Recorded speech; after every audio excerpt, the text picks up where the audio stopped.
Hello दोस्तों, मेरा नाम है ब्रजेश और मैं आप लोगों को पढ़ा रहा था इलेक्ट्रोस्टैटिक्स चैप्टर फिजिक्स में।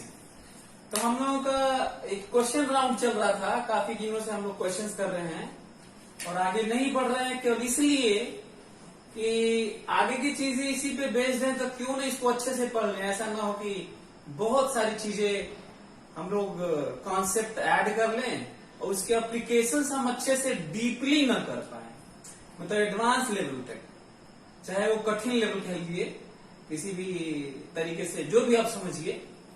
तो आज हम लोग डिस्क्रीट अरेंजमेंट और कॉन्टिन्यूअस की बात करेंगे, किस तरह की बातें होती हैं। और फिर उसके बाद आज के लेक्चर्स और नेक्स्ट वाले में मैं ऑलमोस्ट क्वेश्चन दूंगा। उसके बाद हम लोग ये कह लेंगे कि भाई अब हो गया कूलॉम्स लॉ ऑफ फोर्स, और जितना क्वेश्चन दूंगा आप उसको अटेम्प्ट करिएगा, करते रहिएगा। और उसके बाद हम लोग सिलसिला शुरू करेंगे इलेक्ट्रिक फील्ड का, पोटेंशियल का, पोटेंशियल एनर्जी का, और बाकी dipole moment and then capacitor, सारी चीजें आगे फिर से पढ़ेंगे। तो अभी मैं क्वेश्चन दे रहा हूं, क्वेश्चन लिखिए, उसको फिर ट्राई करते हैं कि उसको फिर करने की कोशिश करते हैं, प्लान करते हैं। There are infinite number of point positive charges, each of magnitude q, small q. लिखिए, there are infinite number of point positive charges, each of magnitude q, are fixed at position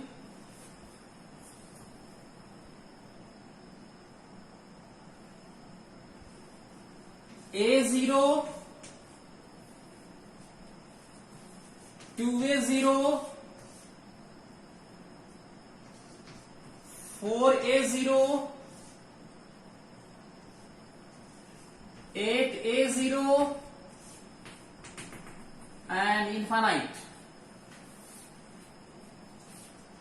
On x-axis,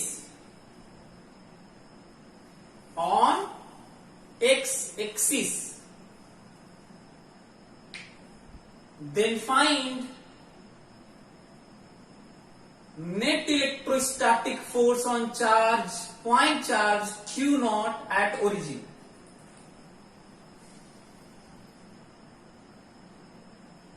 There are infinite point positive charges, each of magnitude small q, are kept at these positions on x-axis. Then find net electrostatic force on point charge q naught kept at origin. ठीक है, question है हमारे सामने। ये question इसलिए दिया मैं आपको क्योंकि एक तो इसमें इनफाइनाइट टाइप की चीज अभी नहीं पढ़े, तो वो आ गया।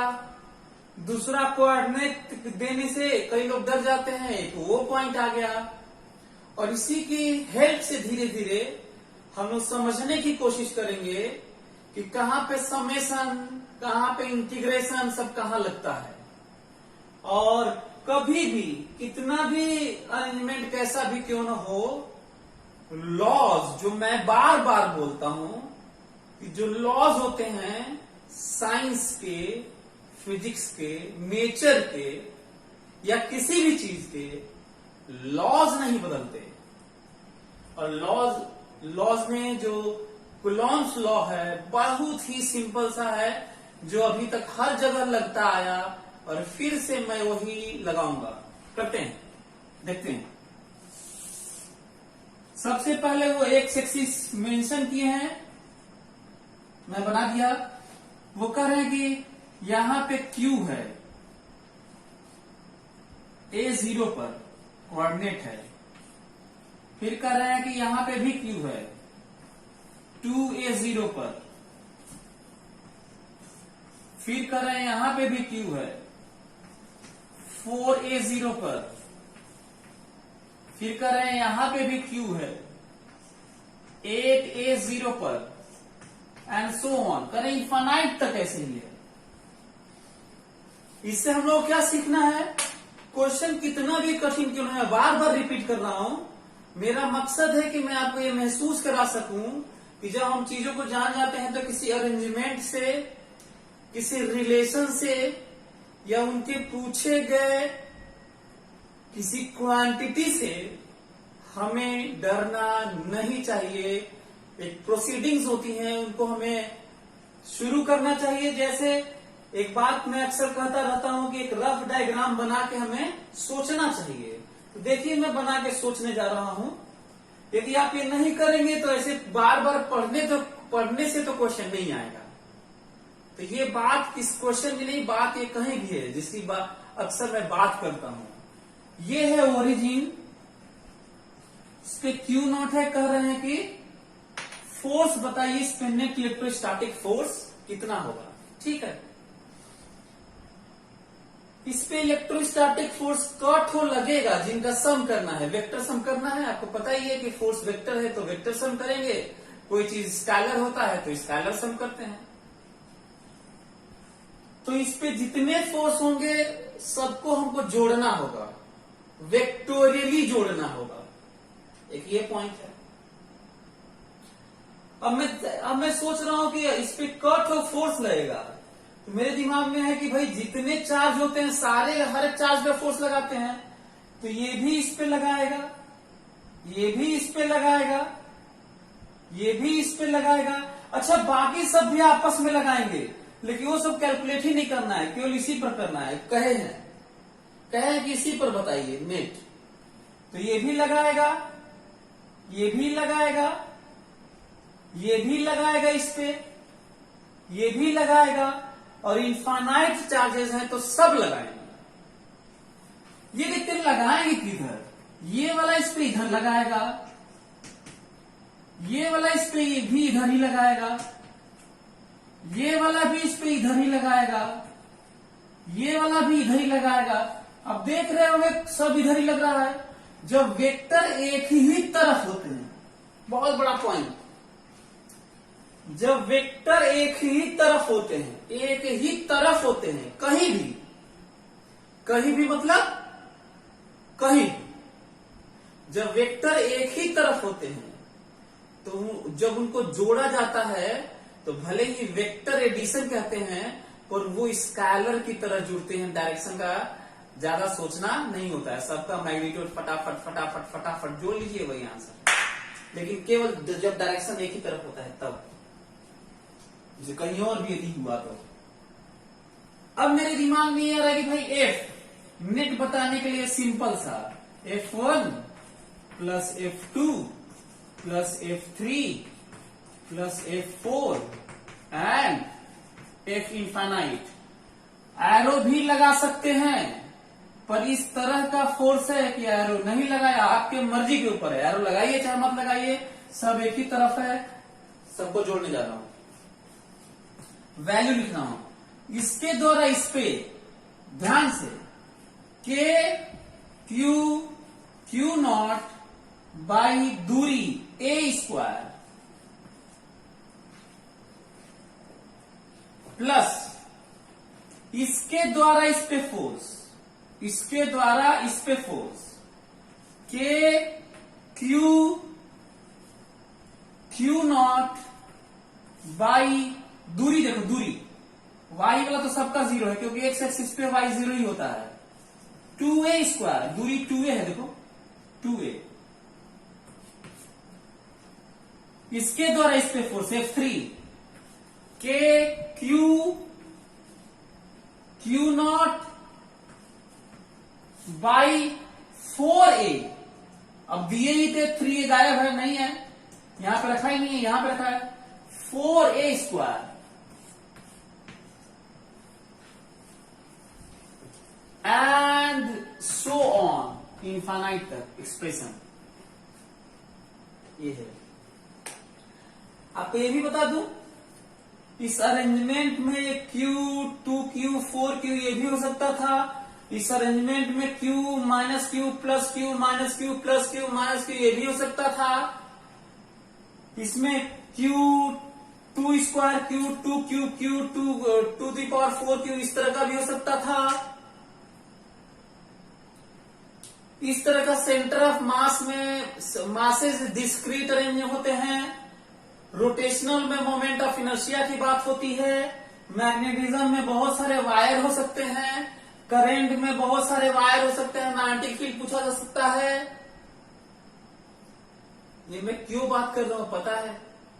इसलिए ताकि तुम्हें ये आइडिया लगे कि जब इस तरह की बातें होती हैं तो इसी तरह से सोच के चीजों को करना होता है, आगे बढ़ना होता है फार्मूला लगा के। मेरा मकसद ये है कि मैं आपको जब एक तरीका सिखाऊं तो भले ही बहाना एक क्वेश्चन का हो, इस तरह के क्वेश्चन में लिखे होने का, लेकिन घबराने का टाइम नहीं होता वो, बल्कि इस तरह से लिखने का टाइम होता है। अब देखिए मैं कॉमन ले रहा हूं इसमें और इसको सॉल्व करने की कोशिश कर रहा हूं। यहाँ पे एफ, जरा देखिए क्या कॉमन है इसमें। तो आपको मिलेगा के Q not by A square common मिलेगा। यहाँ पे दिख रहा होगा यदि आपको, तो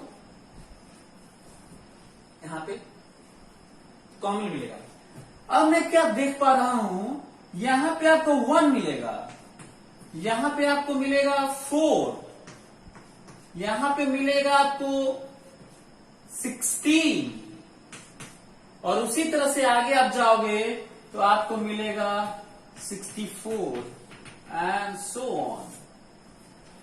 घबराना नहीं है, घबराना नहीं है। हम लोगों को ये देखना है कि क्या चीजें, कितनी फोर्सेस लग रहे हैं, उनका सम कैसे करते हैं, बस। ये एक ज्योमेट्रिक प्रोग्रेशन बन गया जिसका कॉमन रेशियो 1/4 है। इसमें 1/4 का मल्टीप्लाई करोगे तो ये होगा, इसमें 1/4 का मल्टीप्लाई करोगे तो ये होगा, इसमें 1/4 का मल्टीप्लाई करोगे तो ये होगा, इसमें 1/4 का मल्टीप्लाई करोगे तो आगे वाला होगा, एंड सो ऑन। अब जब ऐसा होता है ना, जब कॉमन रेशियो 1 से कम हो और इनफाइनाइट तक एडिशन हो, तो इसी में मल्टीप्लाई होके होता है। और ऐसे चीजों का सम, ऐसे चीजों का सम जो रिजल्ट आता है, जो वैल्यू आता है, वो होता है A/1 माइनस R होता है। अब क्वेश्चन ये है कि क्या इसका रिजल्ट जो ये आया है, इसको रिजल्ट के तौर पे लिखा जा सकता है? तो इसका आंसर है हां, लिखा जा सकता है। मैं लिखने जा रहा हूं।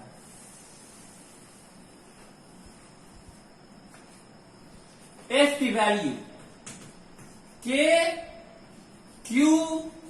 Q not by A square. अब जरा देखो तो इसमें ए की जगह जो ए है वो 1 है, मतलब जो पहले लिखा होता है उसे ए कहते हैं, ए। और 1 माइनस जो कॉमन रेशियो, कॉमन रेशियो कैसे निकला जाता है? इसमें से ये डिवाइड कर लो, चाहे अगले में से ये डिवाइड कर लो, चाहे अगले में से किसी भी नेक्स्ट वाले नंबर में पिछला वाला नंबर डिवाइड कर दोगे तो तुम्हें जो रेशियो मिलेगा उसे कॉमन रेशियो कहते हैं। आपको 1/4 मिलेगा और रिजल्ट आ जाएगा, ये देखोगे तो 3/4 होगा, ऊपर जाएगा 4, तो 4k/3 स्क्वायर आंसर है।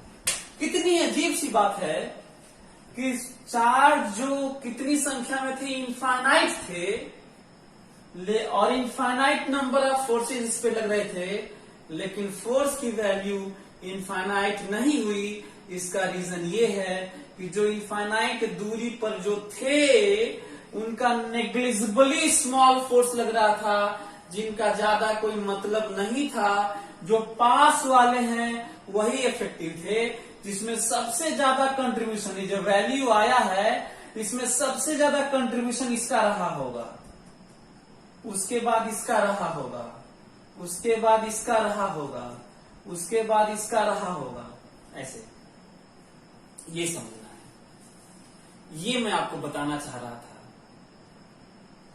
एक और चीज, अभी तो मैं डिस्कशन के नाम पे आपको बता ही दिया कि इसको कितने तरीके से और भी बात हो सकती है। चलिए आंसर रिजल्ट तो आ गया, इसका ये जो फोर्स लग रहे थे यही है। लेकिन एक और बात देखते हैं, इमेजिन करिए, चलिए एक केस बना लीजिए, अलग से एक बॉक्स बना के एक नया केस बना लेते हैं, चाहे नया क्वेश्चन लिख सकते हैं कि अल्टरनेट प्लस माइनस रेंज है, दिस इज प्लस। अच्छा एक क्वेश्चन हो गया है, मैं नया क्वेश्चन करवा रहा हूं, ये समझना जरूरी है। Plus minus plus minus plus minus plus minus and so on. अब कहा जा रहा है कि इसका बताइए। तो अच्छा इस तरह के अरेंजमेंट में कितने दे सकता हूं पता है आप लोगों को? मैं इनफाइनाइट पॉसिबिलिटीज बना सकता हूं, 20-30 क्लास ले सकता हूं, लेकिन ऐसे कोई मतलब नहीं है।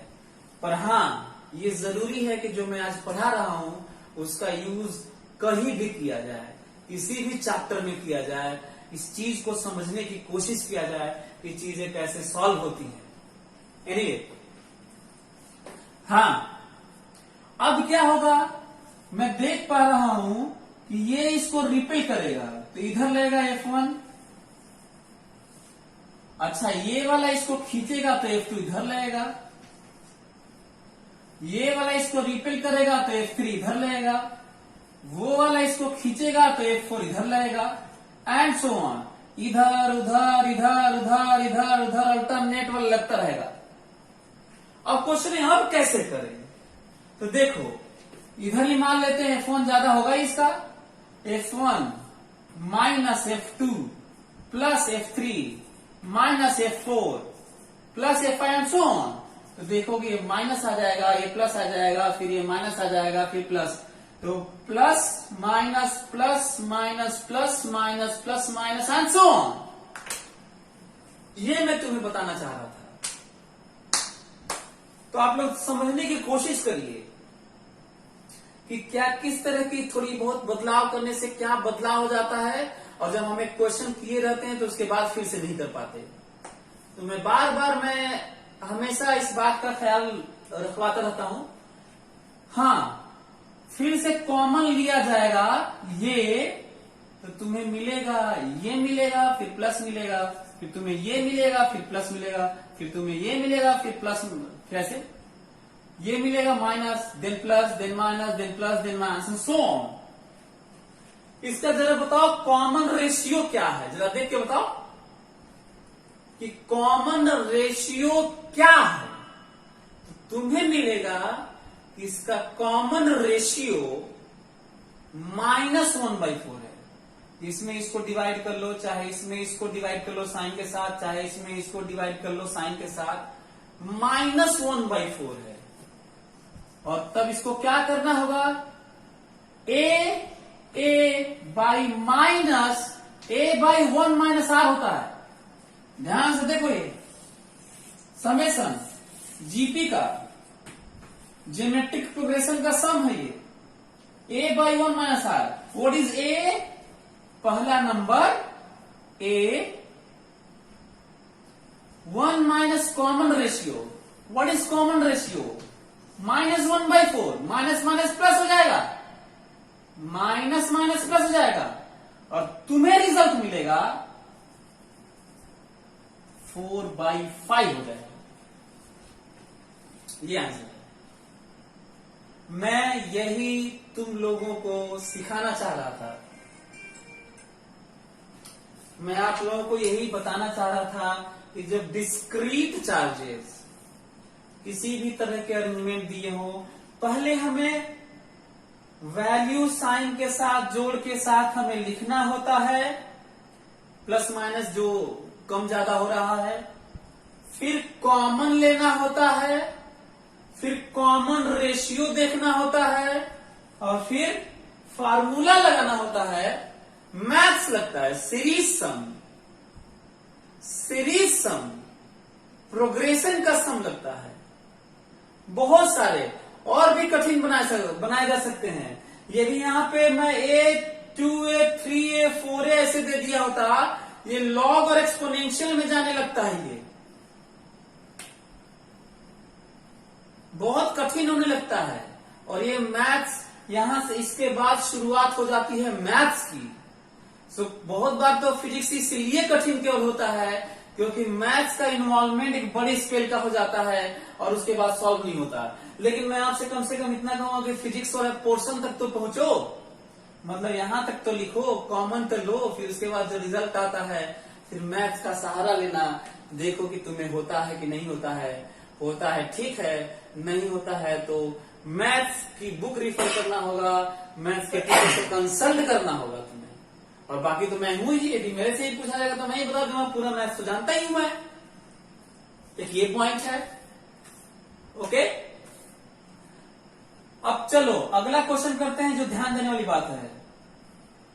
ये ध्यान दो, अगला मैं कॉन्टिन्यूअस अरेंजमेंट करने जा रहा हूं। डिस्क्रीट का मतलब होता है यहां पर चार्ज है, बीच में नहीं है, फिर यहां पर चार्ज है, इतना दूर नहीं है, फिर यहां पर चार्ज है, फिर इतना दूर नहीं है। चाहे मास हो, चाहे वायर हो,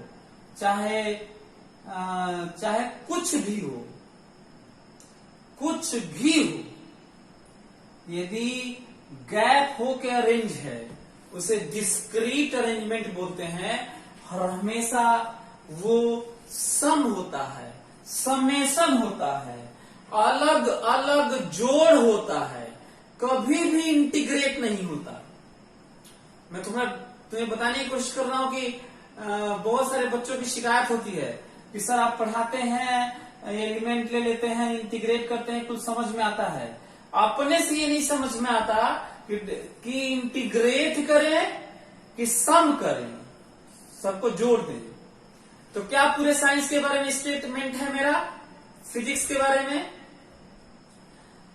इंटीग्रेशन देखो, दो दिमाग में खोपड़े में बैठाओ, दो जगह इंटीग्रेशन होगा, दो जगह। या तो कोई क्वांटिटी कॉन्टिन्यूसली वैरी करे, अरेंजमेंट नहीं, velocity, acceleration, force, momentum, field, है ना, कोई क्वांटिटी कॉन्टिन्यूसली वैरी करे, कोई क्वांटिटी, अरेंजमेंट नहीं क्वांटिटी, तो उसको हम लोग डिफरेंशिएट इंटीग्रेट करके ही डील करते हैं, कैलकुलस लगाते हैं। दूसरा, ये तो रिलेशन की बात हुई, क्वांटिटी के वेरिएशन की बात हुई। और दूसरा एक पॉइंट होता है अरेंजमेंट का, किनका? अरेंजमेंट का। ध्यान से मेरी बात फोकस होकर सुनो। और जो मैं बता रहा हूं इंटरमीडिएट के लेवल का नहीं है, तो है ही। पूरी दुनिया में साइंस में इसके अलावा कोई पॉसिबिलिटी नहीं होती।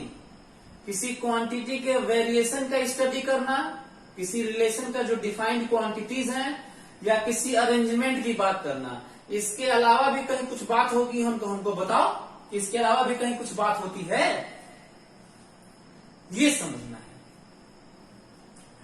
तो दूसरा अरेंजमेंट का, चीजें अरेंज है, मास अरेंज है, चार्ज अरेंज है, फ्लो करंट का अरेंजमेंट है ना, इस तरह का करंट फ्लो कर रहा है उसमें अरेंज है, इस तरह का। सो स्ट्रक्चर है किसी चीज का, शेप साइज है, वो पता नहीं क्या है, कैसे है, क्रॉस सेक्शन सब वेरी कर रहा है, इस तरह का शेप साइज अरेंजमेंट सब है कि कॉन्टिन्यूअस हो तो इंटीग्रेशन है, और अलग अलग हो, बीच में गैप हो, तब इंटीग्रेशन नहीं होता, समेशन होता है, जोड़ होता है। आप लोग देख रहे हैं कि यहाँ पे मैं इंटीग्रेशन नहीं लगाया हूं, जोड़ है। तो कब जोड़ होगा, कब समेशन होगा, ये समझ में आया? और यहीं पे अब मैं अगला क्वेश्चन लगातार करने जा रहा हूं जो कॉन्टिन्यूस होगा, जिसमें इंटीग्रेशन होगा। तो अगला क्वेश्चन लिखिए अगला question. As shown in figure,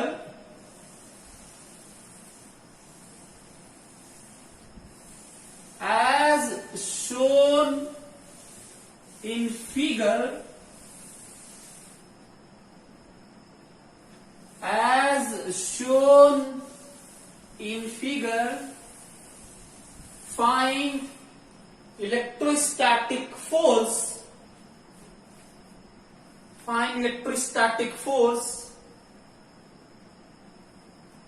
on charge Q naught.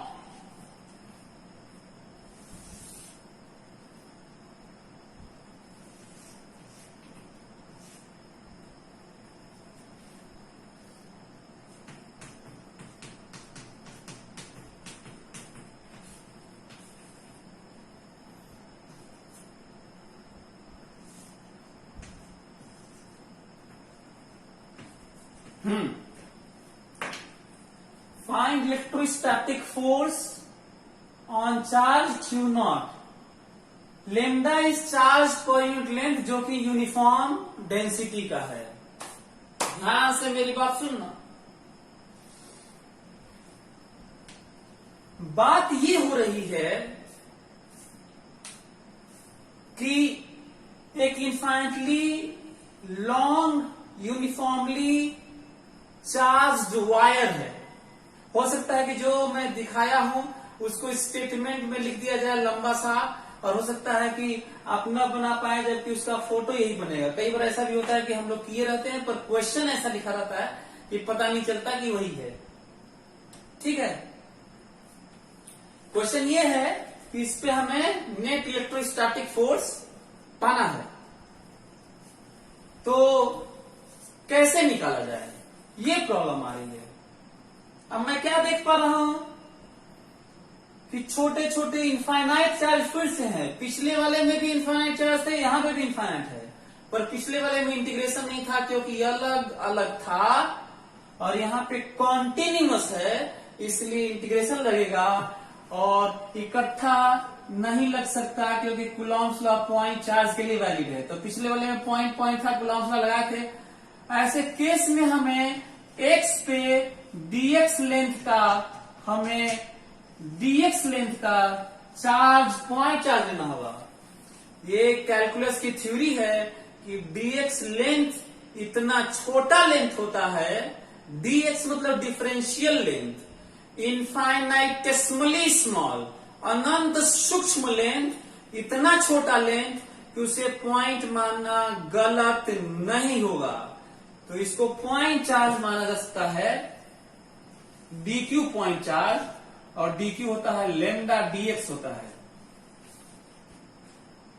dq हमेशा या तो charge per unit length into differential length होता है, या charge per unit area into differential area होता है, या charge per unit volume into differential volume होता है। इसी तरह की 3 वेरिएशन आपके कोर्स में है, इसके अलावा है भी तो नहीं। ये भी तो समझने की कोशिश करो, ये मेरा मकसद था कि मैं तुम्हें बताऊं। Lambda dx। अब जरा देखो, अच्छा हाँ, लेते कैसे हैं इसको? किसी रिफरेंस पॉइंट से, किसी रिफरेंस पॉइंट से हम लोग ये वैल्यू लेते हैं। आप यहां से भी ले सकते हैं और आप यहां से भी ले सकते हैं, फर्क नहीं पड़ता। कह दीजिए कि यहां से दूरी ले रहे हैं, कह दीजिए यहां से दूरी ले रहे हैं, कह दीजिए यहां से दूरी ले रहे हैं, कह दीजिए यहां से दूरी ले रहे हैं, आप कह दीजिए यहां से दूरी ले रहे हैं। लेकिन जितना ही अजीब सा दूरी लोगे तुम यहां से वहां से रिफरेंस, उतना ही कठिन होगा, और अच्छे पॉइंट से लोगे तो आसान होगा, पर आंसर बदलने वाला नहीं है। जो फोर्स आएगा वही हमेशा आएगा, ये पॉइंट है, ये समझना बहुत जरूरी है। चलिए करते हैं। इस dq चार्ज के द्वारा यहां पर फोर्स लगेगा df। तो बताओ, इसके द्वारा भी इधर ही लगेगा, इसके द्वारा भी इधर ही लगेगा, इसके द्वारा भी इधर ही लगेगा, इसके द्वारा भी इधर ही लगेगा, इसके द्वारा भी इधर ही लगेगा, सबके द्वारा इधर ही लगेगा। तो ये तो स्केलर टाइप का, एक ही डायरेक्शन में स्केलर टाइप का सम होगा। इसका मतलब है f बराबर समेशन की जगह इंटीग्रेशन होगा। देखो ये जो सम था, जब कॉन्टिन्यूअस अरेंजमेंट होता है, डिस्क्रीट होता है तो ऐसे होता है, ध्यान दो, डिस्क्रीट तो ऐसे और कॉन्टिन्यूअस तो ऐसे, पर होता सम ही है, होता सम ही है, जोड़ दोनों में होता है, दोनों में जोड़ते हैं, ये समझना है। चलो देखो इसके द्वारा इस पे फोर्स बताओ, तो कहोगे कि K Q1 Q2 dq lambda dx, K Q1 Q2 by दूरी, देखो दूरी x, यहां से x माने, यहां से भी x मान सकते हैं, कहिएगा तो इसके बाद मैं वो वाला कर दूंगा, यहां से बताऊंगा कि वही आएगा, दूरी का स्क्वायर।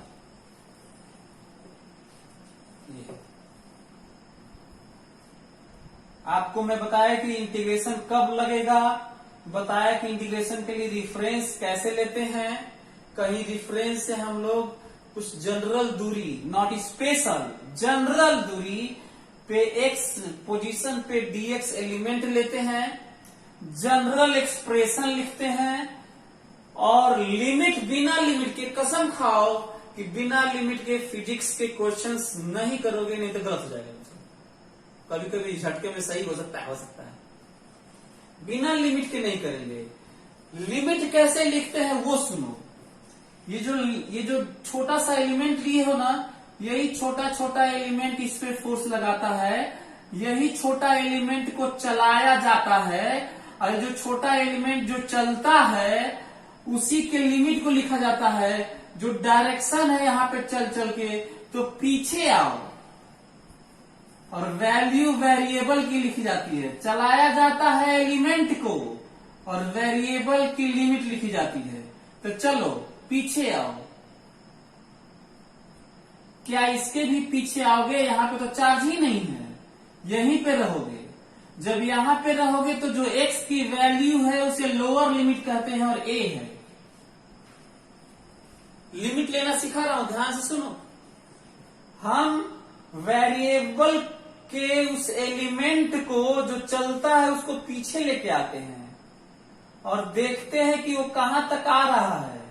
जितना पीछे तक आ सकता है वो आता है, और उसी के लिए जो वेरिएबल की वैल्यू होती है, वेरिएबल की वैल्यू जो होती है, इसके लिए a है, दूरी है ना, तो दूरी a है, और फिर उसको फिर से चलाते हैं। कहां तक लेके जाना है? इनफाइनाइट तक। तो यहां से दूरी हो जाएगी इनफाइनाइट इसकी, और ये है ऐसे। ये समझना है। अब बताओ इसमें से क्या क्या कांस्टेंट है, जरा देखो तो। K Q0 lambda dx by x square a to infinite. बताओ इसका रिजल्ट कितना आएगा?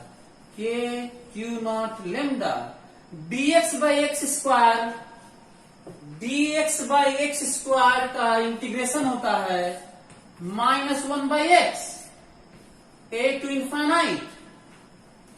इसका रिजल्ट होगा K Q0 lambda -1 by infinite -1 by a, और वैल्यू आ जाएगी f की K Q0 lambda by a। यदि k की वैल्यू भी रखनी है तो Q0 lambda by 4 pi epsilon not a, ये वैल्यू है। ये मैं तुम्हें बताना चाहता था। रही बात इसकी, यदि मैं कह देता कि x के साथ ये बदल रहा है, ऐसे बदल रहा है, लेमडा बराबर लेमडा नॉट x बाई इसके साथ यहां से ऐसे, यहां से दूरी x के साथ ये बदल रहा है a,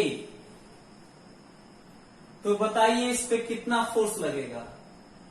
तुम जानते हो क्या करोगे, यहीं पे लेमडा की वैल्यू रख दोगे। ये कितने तरीके से वेरिएशन दे सकता था, इनफाइनाइट तरीके से दे सकता था। तो फर्क नहीं पड़ता कि लेमडा वेरिएबल दिया है कि कांस्टेंट, करने के तरीके नहीं बदलते। एक ये पॉइंट है जो तुम्हें समझना था। चलिए एक और पॉइंट जो इसमें समझना था वो ये है कि ध्यान देना कि हम लोग के पास रिजल्ट आ चुका है, लेकिन मैं इसको बदलने जा रहा हूं, दिखाने जा रहा हूं कि मैं यहां से डिस्टेंस लूं, चाहे यहां से लूं, चाहे यहां से लूं, चाहे यहां से लूं, कहीं से भी लूं, रिजल्ट सेम आएगा। तो देखो तो जरा, देखो कैसे सेम आएगा। ध्यान से मेरी बात सुनना ताकि कॉन्फिडेंट रहो, फर्क नहीं पड़ता है कि रेफरेंस कहां से लिया जाएगा। ये देखो, लिखो अल्टरनेटिव मेथड। वीडियो को पॉज करो और समझने की कोशिश करो और फिर इसको नोट करना।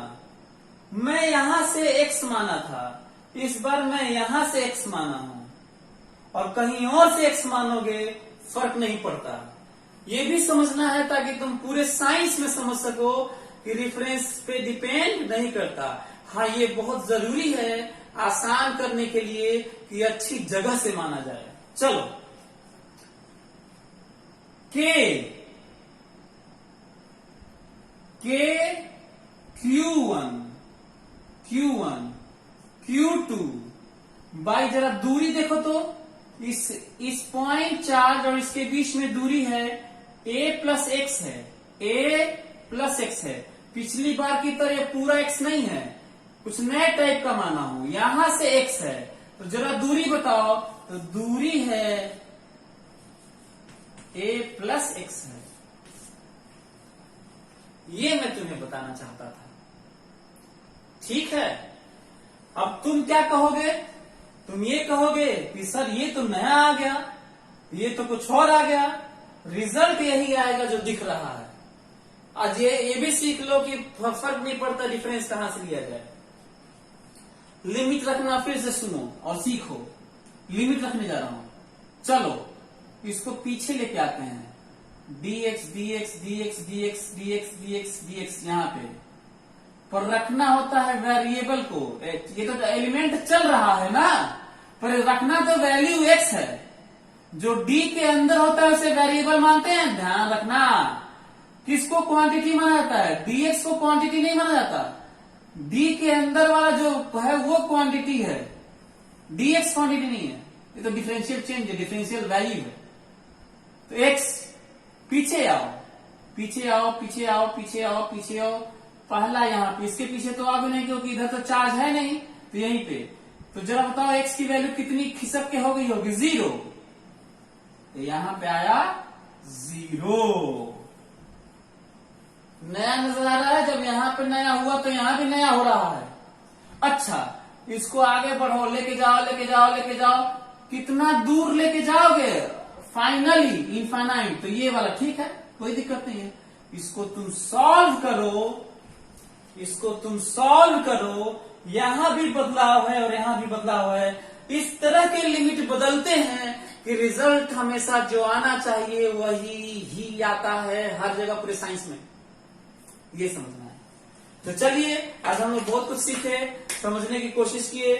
अगले क्लास में हम लोग पढ़ेंगे कि किस तरीके से बहुत सारे इस तरह के अरेंजमेंट को हम लोग कैसे डील करेंगे। क्वेश्चन दे दूंगा, आप लोग उसको घर पे करिएगा। मिलते हैं अगले क्लास में। Thank you so much.